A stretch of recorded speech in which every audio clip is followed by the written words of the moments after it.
This is a 102.7 FM Toowoomba original podcast. Welcome everybody to my podcast, Big Little Small Talk.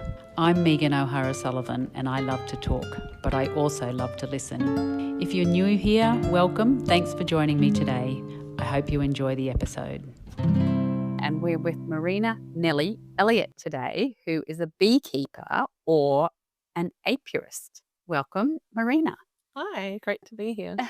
How often do we use Nellie in our name? Most of the time, just Yeah. given the opportunity. It was my dad's mum's name and I like it. Okay. My full name. Yeah. So it's Marina Nellie. Yeah. Yeah. And do you have a middle name as well? Well, Nellie is Oh, my middle yeah. name. Okay. But you like to use Yeah. Nellie as well. Now, it's very topical at the moment with the bees because I hear that there's 600 hives going from over to South Australia for the almond population. Is that so? How and where did a early 20s person become an apiarist? Well, I started beekeeping when I was 30, so I think I'm a bit older than I let on. But apparently beekeepers are famously long-lived, so the work might keep me young.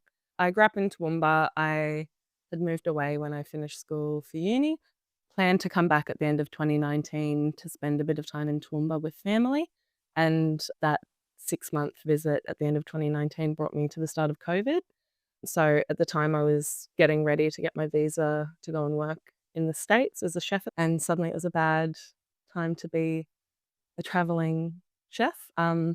So yeah, I had to do a bit of a pivot at the start of the lockdowns and turned up for some farm work. A friend had been working for a beekeeper for quite a few years and she said there's always odd jobs on the farm and asked if I could turn up. And the boss very enthusiastically said, I don't care who does the work. If you want your friend to do it, she can do it. And so I was painting bee boxes for a few days. And then about the third day, he asked if I had an allergy to bees. I said, I don't know. He said, let's go find out. Took me out to feed some bees as we were still in drought back at the start of 2020. I just kept turning up every week and the boss kept saying, will I see you next week? And I said, I'd love to come back. And yeah, I was very lucky to turn up, I think, at a farm where the boss was very willing to teach. I had no idea about bees. I'd never thought about getting involved with bees. Came to work with a million questions every day and he was very happy to show me the ropes. So. Do you do like an apprenticeship or you just like, when do you call yourself a beekeeper? Yep, I think that's a lot of people would have a lot of different answers to that. In commercial beekeeping, so large-scale beekeepers who supply their honey to somewhere like Capilano or Beechworth, they have 3-yearly quotas. So they sort of work on an idea of a good year, a bad year, an okay year.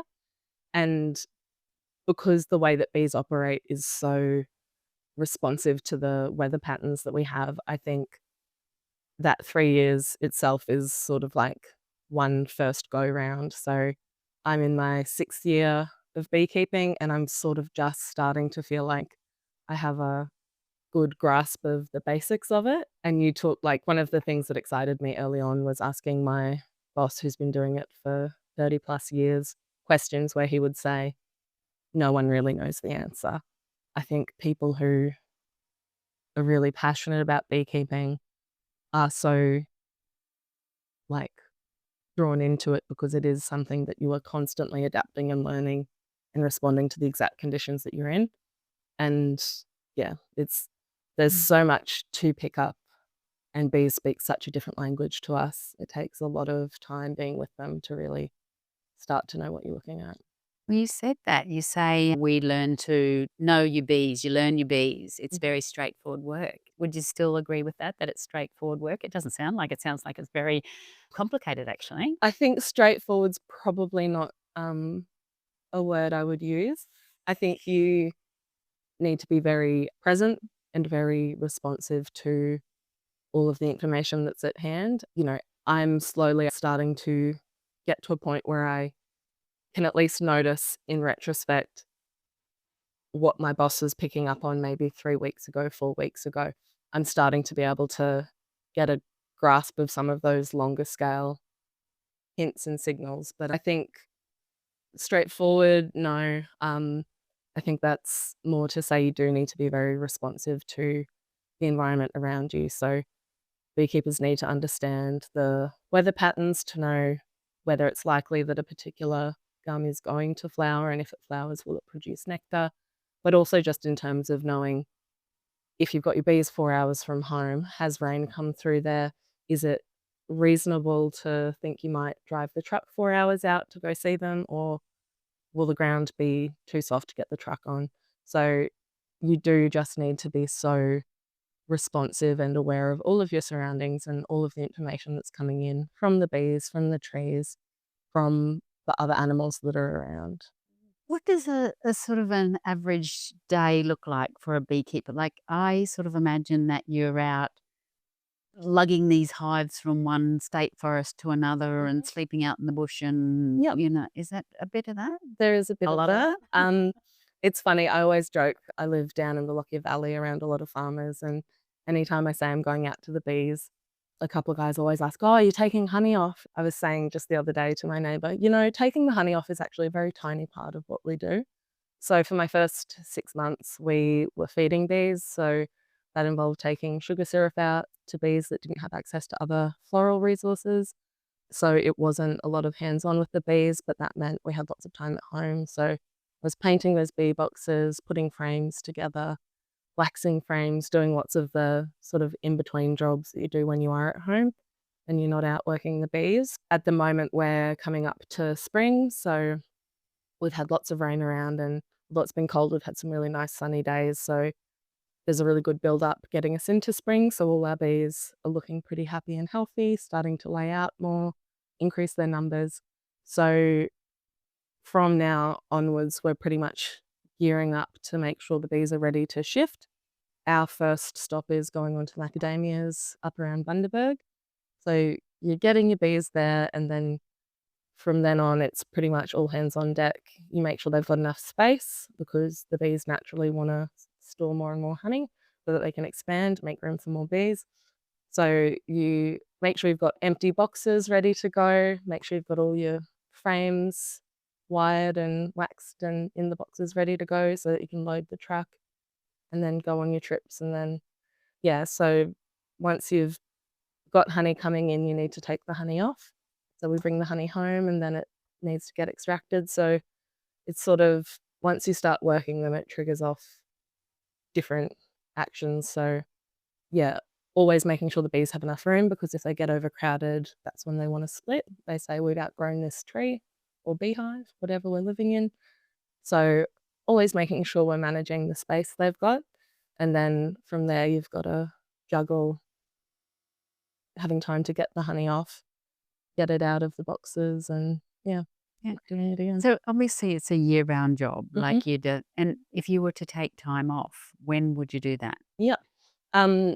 Sometimes it's a bit reactive rather than planning in advance. Lots of beekeepers have spent a lot of their careers missing out on particular events or things. And I suppose September is the month that has always been just absolutely the busiest because they're shifting the bees long distances and have honey coming in. But outside of that, you just have to be a bit flexible and responsive. And if you know, here's this big date I can't miss, like family events or things like that, you just have to try and work around it. So you started to say before that you're going up to the macadamia. So what macadamia, what is that? Is it someone's crop or what? So macadamias historically were seen as a self-pollinating crop, but they also do tend to produce quite a lot of honey. My boss initially started going up there as a good option rather than having to drive to South Australia to go to the almonds or that sort of thing. Bundaberg's a bit closer. As we have more and more research done on self-pollinating crops and crops that require pollination, a lot of the information says even a self-pollinating crop benefits from having bees there. Cotton's another great example. They can get a 5 to 15% greater yield.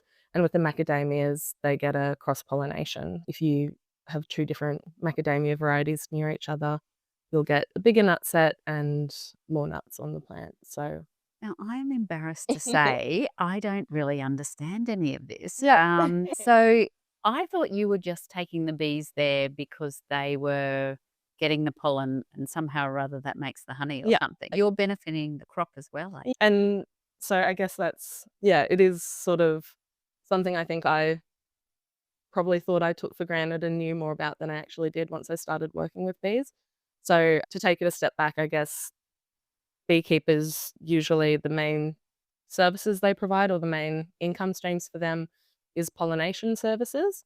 So when you go to crops like apples or blueberries or crops that are really pollination reliant, and the almonds is a great example of a huge pollination event, those plants need the bees there in order to get the nut set or the fruit set. They need one bee to touch a flower, so they get the pollen and they'll take that to another flower, and through transferring that pollen, that helps it fertilize and produce the fruit or the nut, whatever its end product is. So bees are a remarkable agent for that. We're pretty good at taking care of them and managing them. Pollination is a huge industry. They have, I think the figures are up to the hundreds of thousands of hives move for the almond pollination. It's Yeah, well, the biggest yeah, event. yeah. And yeah, so that's a really major. So do then the farmers pay the beekeepers to come and bring their bees, do Yep. they? Yeah, Wow. so quite often farmers will pay for the beekeeper to come in. So in a really major event like the almonds, there might be a broker, so someone who's an agent who helps coordinate between the farms and the beekeepers, because there's a lot of moving parts and a lot of land to cover to make sure you've got enough. Alternatively, smaller farms will work directly with beekeepers. I'm sure lots of people have been hearing about varroa mite in the news for the last few I do years. want to know about varroa. Yeah, and so one of the big tipping points for varroa is how is it going to impact our farmers and our crop production. So crops like canola or these large scale seed crops, forage crops that have benefited greatly from just how many wild bee populations we have. Feral bees, other insects do a lot of incidental pollination for us in Australia. It's difficult to quantify, but we do know that Australia has, like, head and shoulders above the rest of the world, the greatest number of wild bee populations, partly because we have such glorious climate for them. So varroa mite comes in and suddenly puts a huge load on our beehives. It's like having a tick the size of the dinner plate on your belly, and they proliferate really well in our climate. What that means is it's going to take a lot more hands-on hours for beekeepers just to make sure they've got healthy bees. There's another element of care and attention that beekeepers are going to need to provide to their bees that we just haven't had to do before. So it puts a huge amount of strain on our beekeepers, our agricultural and horticultural crops. So all those crops that maybe didn't realize what benefit they were getting from having bees. Yeah, suddenly we don't know what the future is going to look like. We know that it's a huge potential growth sector, but because it's been difficult to quantify just how much our beekeepers are doing for all of our crops, because as I mentioned, the macadamias used to be, oh, it's helpful for us to be there, we get some honey. Maybe it's good for the macadamias, who really knows. That relationship has evolved across time as the macadamia growers did more research and realized, hey, we really love having these bees. It really helps. So would most beekeepers be taking their bees to somewhere like the macadamia or the almonds for the honey, or would they be taking them for the revenue that they're earning from the farmer for the pollination flow? So it depends on the crop. It depends on the year. So for the almonds, it's very much more so about the payment you receive for taking the bees down there.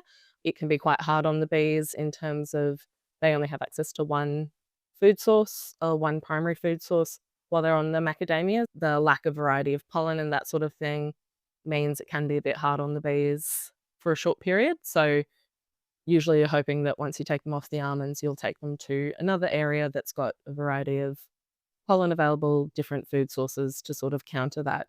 But coming off the almonds, your bees maybe aren't as strong as they might be coming off a crop like macadamia, which usually has a bit more variety around and available in the area compared to how the crops are grown for the almonds. So yeah, it's an endlessly flexible industry, I guess. And a lot of beekeepers, especially in Queensland, do primarily keep bees to produce honey. It's one of the most wonderful resources we have. The only food product completely produced by animals. It lasts forever. It's pretty incredible. It's a pretty delightful thing. As a former pastry chef, I've always loved honey. And I'll just remind everyone that they're listening to Big Little Small Talk, and we're talking to Marina Elliott, who is an apiarist or a beekeeper. Because you are the pin-up girl for honey here on the Downs, aren't you? So you were a cook, and that's how I thought perhaps you had transitioned into loving. So just go back to that statement that you said it's the only product produced, what did you say, by animals? I was thinking eggs and no? Well, so bees are going out to the trees and flowers and plants around them, and they're selecting nectars that will be a good match for the hive to bring back, and then they process it back and forth between themselves and then evaporate it to produce a honey product. So they take nectar and it becomes honey. So they're doing the foraging, they're actually processing it themselves, and they're storing it to be a safe edible food product. So yeah, in terms of they actually go out, they take something from nature, they bring it home and they process it. And it's that's the foundational element of evaporative cooling in the beehive. So the actual process of producing, like dehydrating the nectar to become honey, is a key part of how they maintain temperature control in the hive. It's a hugely sophisticated process. It's very cool. Yeah, very much Yeah. so. And can you tell me what the waggle dance is then? So bees communicate with each other using a few different senses. They will transfer smells to each other that helps them locate things, but they also communicate through dance. Scout bees go out to have a look, see what's around. They'll bring back some pollen samples. They'll bring back some nectar samples. They'll pass it around to the other bees in the hive. They'll say, hey, what do you think about this? Does this seem good? Based on the feedback, oh yeah, that pollen is great. We want more of that. Or yeah, that nectar's good. The bees then will walk in little circles and wiggle their bums faster or slower. And that communicates to the other bees the distance and the direction they should go to find that source. So they'll have that basic information from the dance and then maybe some sensory, so some smells to tell them, this is the smell I'm looking for and it's this direction and it's about 700 meters.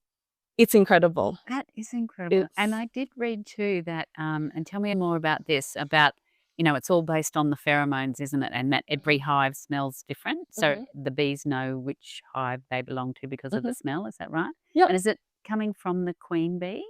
So the queen bee does have her own pheromone that she sends out.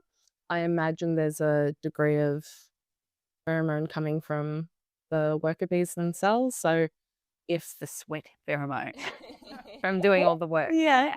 But yeah, so if a swarm is in a tree and it falls down, or the bees are moving to move into a new hollow, all the bees will turn their bums and fan their wings to send the pheromone that they release to say, hey girlies, this is where we are, come this way. So it's like a signal to send to the rest of the hive who are still on their way to follow us, here's where we are.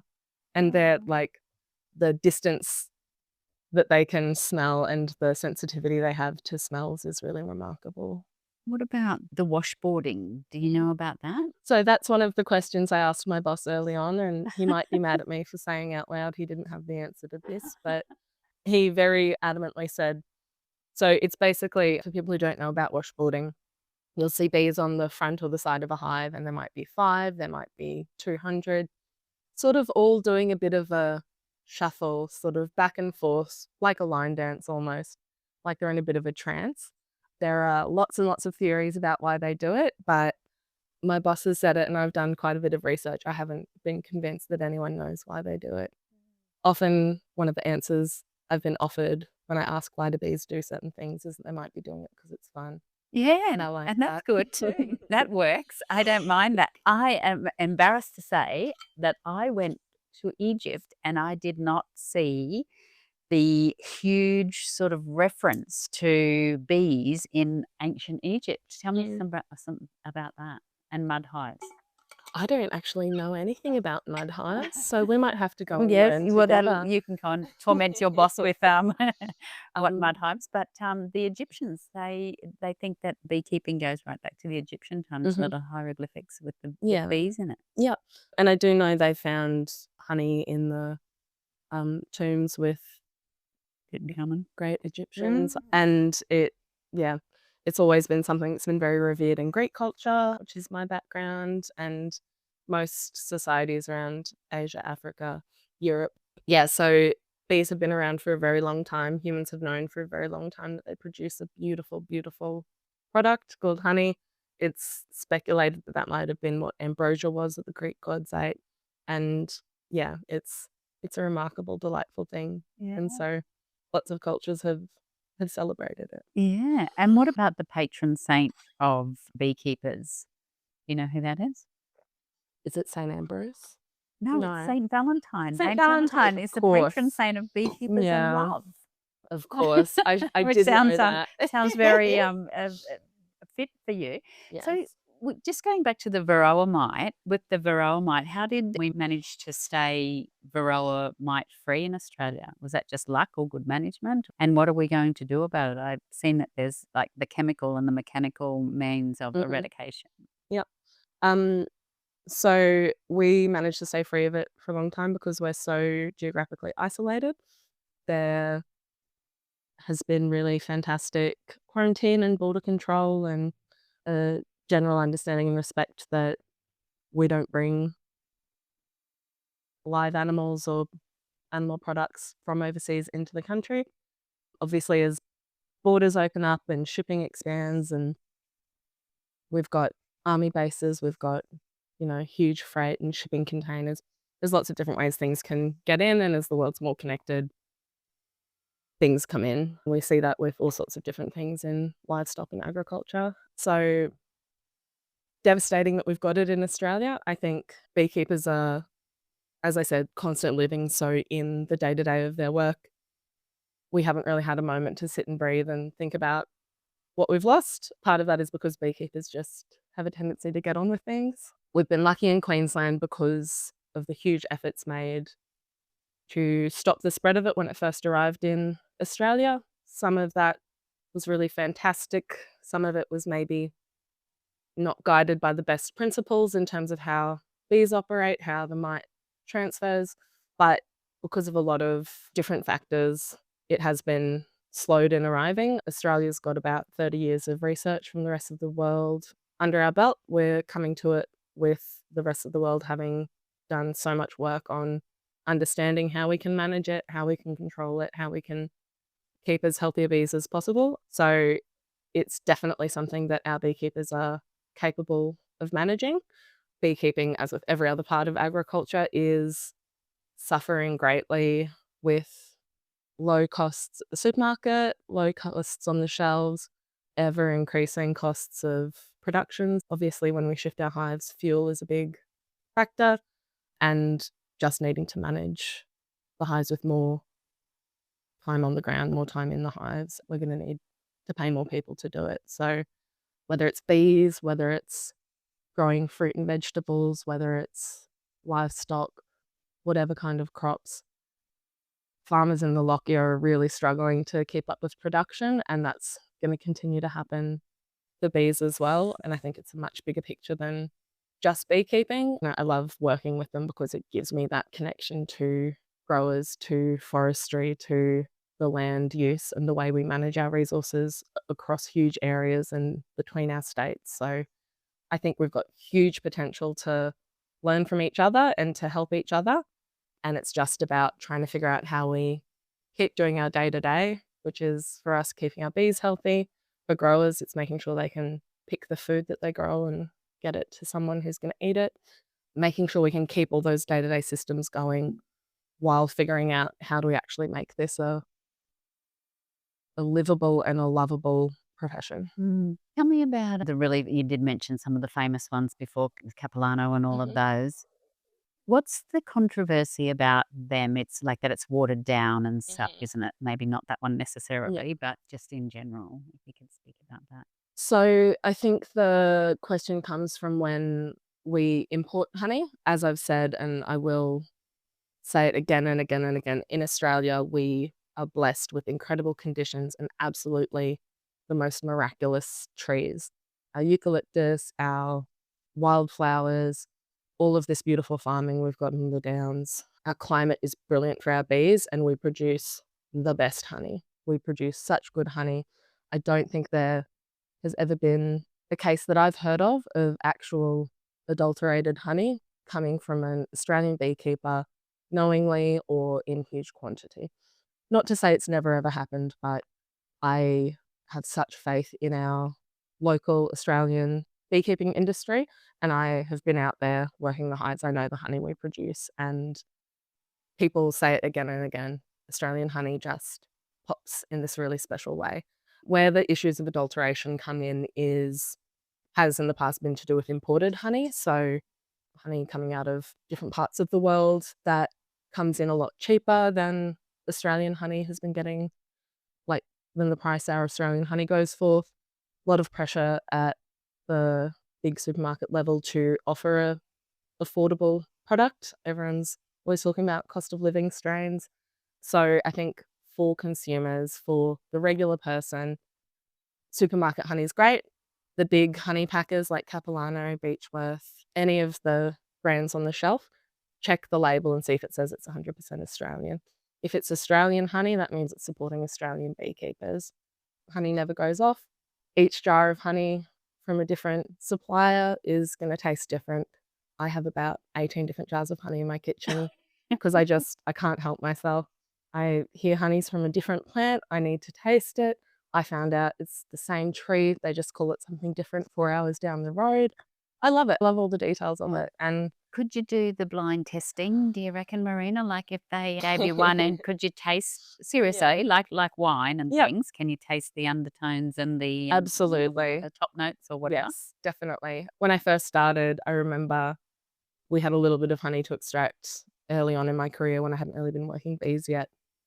And my job, so there's a machine, the frame of honeycomb goes in, it takes the top layer of wax off, and then all the frames come through. My job is to hold a little scratching fork like a comb and scratch off any of the wax cappings that haven't come off.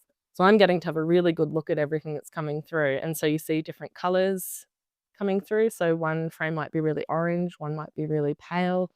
So different colors, different textures, different smells. I had a frame come through and I thought, oh, well, this looks really different to everything else. And I asked my boss about it, and he comes over and he has a taste and a sniff and he says, oh, that's brush box. And I just remember being so blown away, thinking, how on earth will I ever be able to tell the difference? Whereas now I see like the textures of different honeys are like chalk and cheese. And yeah, you do really get such different flavors from different plants. Apparently, macadamia produced the further south becomes not as nice a tasting honey compared to macadamia in northern parts of Queensland. I haven't tasted it myself, but I've heard from beekeepers that it does, like the geographic location can make a huge difference to how honey from the same tree even tastes. So wow. Yeah. We're talking to Marina Elliott, who is a beekeeper, and she has a passion for it, which goes above and beyond. Tell me about the native bees. I had a friend who said to me when I told him that, well, I'll tell you just quickly. He said, ask the dude, the beekeeping dude. And I said, it's a woman actually, and you're cancelled. Ask the beekeeping dude about the native bee. And he said he's got some native bees and he reckons it tastes like dried apricot, not sweet, like honeybees. How do you think that does as a description? Yeah, I think, again, it varies greatly from place to place. I haven't tasted a lot of native bee honey. For contrast, the native bees are teeny tiny in comparison to the European bee. And so a native hive might produce up to a kilo of honey or maybe 1.5 kilos of honey in a good year. Whereas we have like a strong European hive can produce a couple of kilos of honey in a day. They just have much bigger guts, therefore more enzymes. So part of the key things that lets bees produce honey is an enzyme they have in their stomach. So that's why humans can't just go and like shake a branch of a tree and make our own honey from the nectar. So I think part of the contrast in the flavor of the honey they produce is just, they have such different digestive systems and they're putting different enzymes in. But yeah, it does certainly produce a different flavor. The native bee honeys I've had were certainly a lot like tangier, kind of a bit more complex. Whereas I think the way that European bees build their honeycomb and have airflow allows them to process the honey a lot more. So it leads to that bit more of a, I guess, I don't want to say refined, but it leads to a different end result. Yeah. You said, we're talking before a lot about the smells. Can you smell the honey in the forest? Yes, absolutely. So tell me about that. When we transport hives, we usually will have about 100 hives in a yard. That's as many as fit on a standard truck. Definitely when you've got the hives there and the bees are all fanning and dehydrating, so there's that airflow, you will step out of the truck or the ute and just be hit over the head with the smell of it. One of the exciting things, especially somewhere like going to Bundaberg to macadamias, you're driving through rows of macadamias, and at sunset or after sunset, the trees sort of let off a bit of a smell almost, and you'll be driving through the orchard. It's late at night and you can already smell that there's nectar in the trees. There's just such an abundance of flowers, such an abundance of nectar. You smell it in the air, and it's always thrilling, and it happens in the forestry. So if we're there for ironbark or spotted gum, if the breeze is still, if the time of day is right, you do get hit over the head with this just amazing smell, and it smells like the honey tastes. And yeah, it's just the most exciting thing. Sounds beautiful. So your boss, do you produce honey that is sold then, say, at markets or in the supermarket? It might be a good time for you to give it a plug, hey? Yep. I run about 60 of my own hive. Right. So my boss very generously got me set up with a few each year to get me going, and they do have a way of multiplying. So if anyone's thinking about getting a beehive, be warned. Bit like getting a tattoo, is yes, it? Yeah. a bit like that. Yeah, right. But yeah, so I produce, my bees produce quite a bit of honey with the 60 hives. So I supply to a really lovely bakery in Brisbane called Loafer. Give them a plug. What's the name of you? Are you close to home So honey? I'm close to home honey. You can buy my honey at the Chocolate Cottage. A couple of businesses around town stock it. We've also started doing a pop-up cafe day at the Greek Hall. So that's on the last Saturday of the month. That's the most reliable way to come and taste my honey. You can buy some honey. We are making some Greek sweets and Greek food. That's been a really perfect combination of all the things that I love. This is, of course, my next huge topic of conversation, because while I was doing some research, I find the pop-up Greek cafe. Tell me about it. I can't believe I didn't know anything about it. In the Greek Hall, in the on Greek Hume Hall, Street. corner of Hume and Perth Streets. So we're there from 9 a.m. on the last Saturday of the month. My family used to have cafes in town, so if anyone remembers George's, Snacks Alive, or Camelot and the Sundowner in the old days. Yeah, my mum's family are Greek. My Yia, which is mum's mum, is an incredible cook. I grew up just completely blown away by her capacity to feed people. It's the way I've always kept myself entertained since I was really little. I love beekeeping. I love working out in the forestry, but it is a very solitary experience. So I've missed feeding people. I've missed getting family together, getting community together. So I just thought this is a really nice way we can turn up.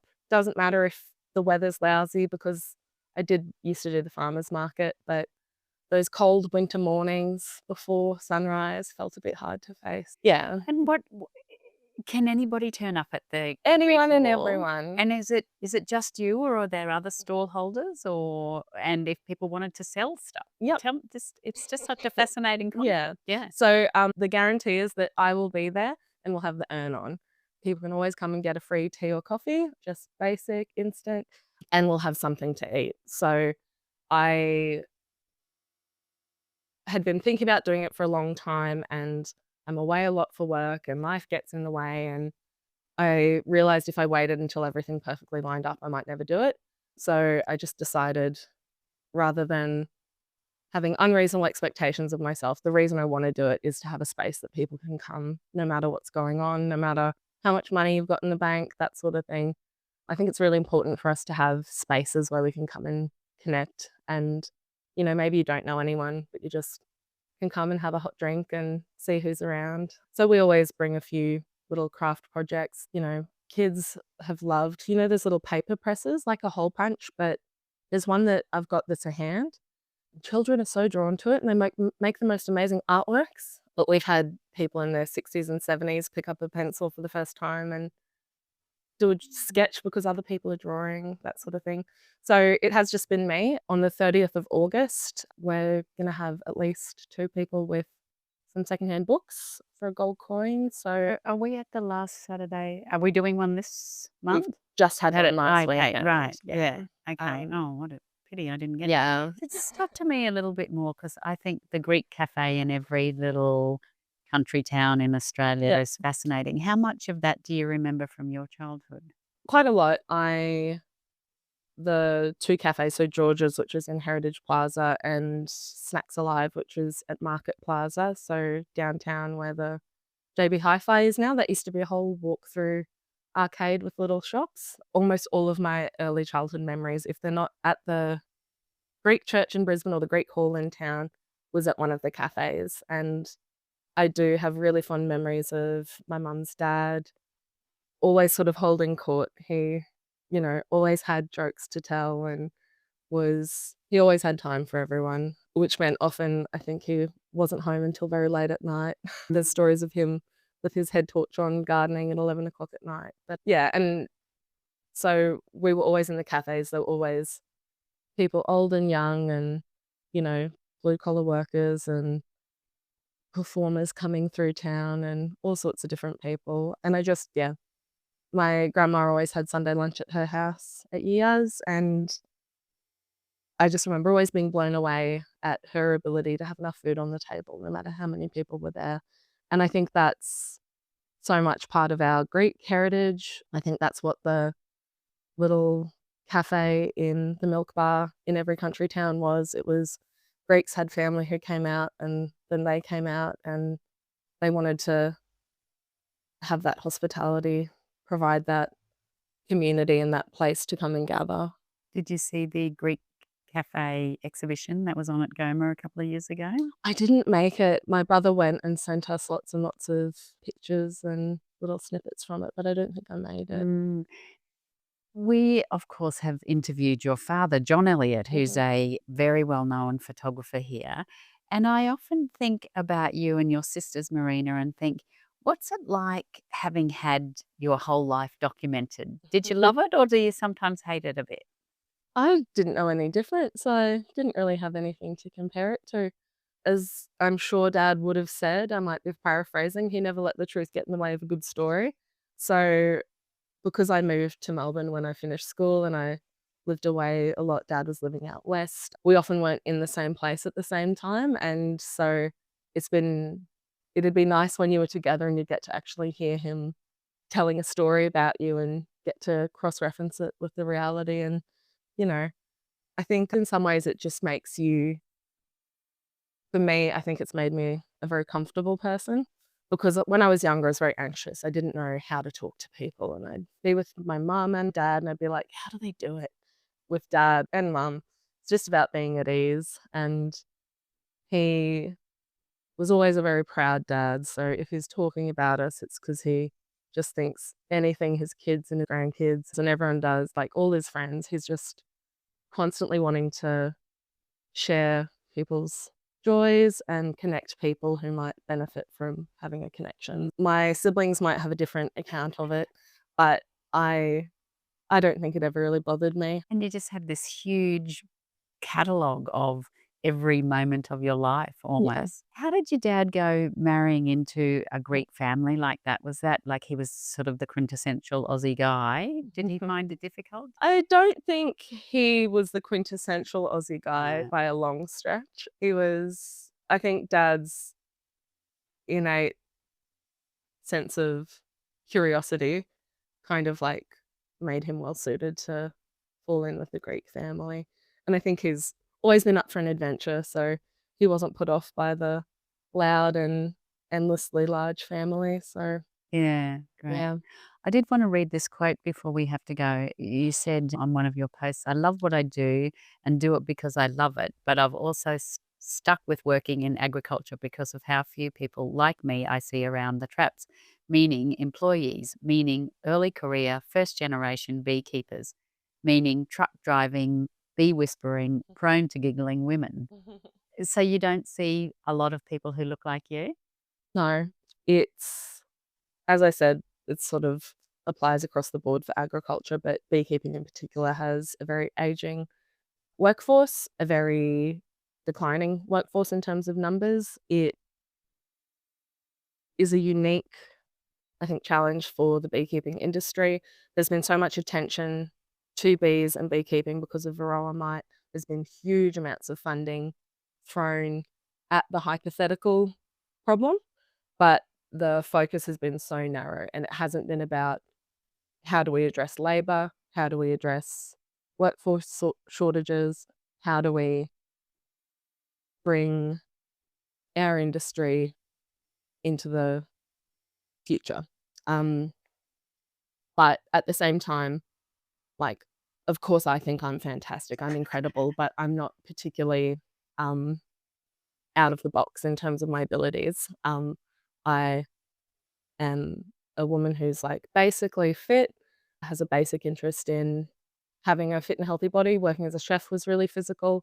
I knew how important it was to lift things safely, build up my joint strength, all of that. And I brought that kind of attitude to my beekeeping. I ask lots of questions. I follow directions well. I love the lifestyle. The machines and equipment we have make it possible for women, men, kids, anyone across the board to jump in and help. Is your boss used to your 50 questions a day? Is he okay with it?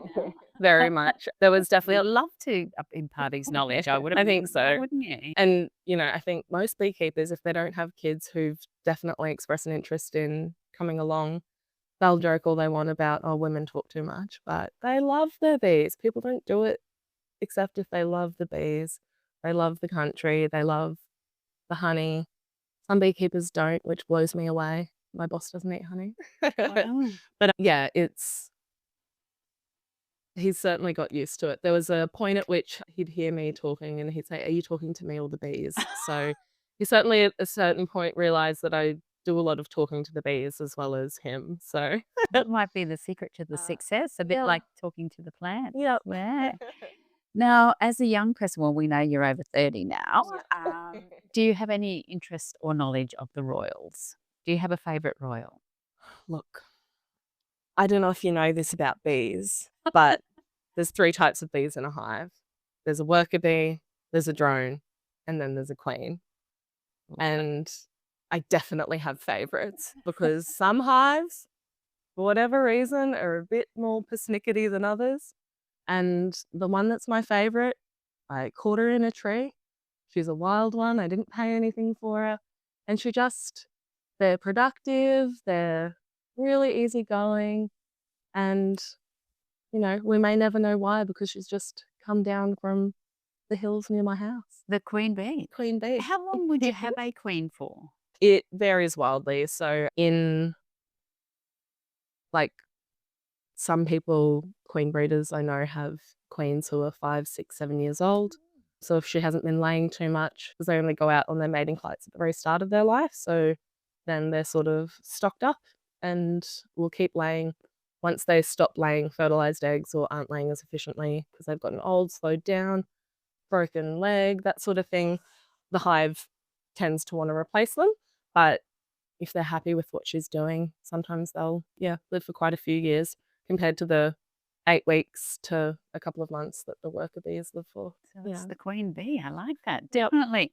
Now, partying, having a good time. I think that's part of your family heritage and your and perhaps the Greek heritage. So what's the song that can't keep you off the dance floor? Yep. Well, famously, Greeks can do a zorba to just about any song. But I guess my other favorite royal, Prince, the artist formerly known as Yes, Prince. formerly. Pretty much anything by Prince. I was listening to Kiss on my way here as the car pulled up. the song Kiss by Prince. Oh, right. Not too bad, Prince, but Kiss, of course, also good. But I think Prince, like a queen bee, he transcends boundaries, transcends cultures, really just appeals to what's at the core of humanity, and that's having a really, really good time. And he's kind of like a bee in a way, like a bee-like frame, isn't he? At the time he was, yeah. Totally. I see that. Yeah. Yeah, very energetic and capable of communicating so much with the dance. And that's what bees do.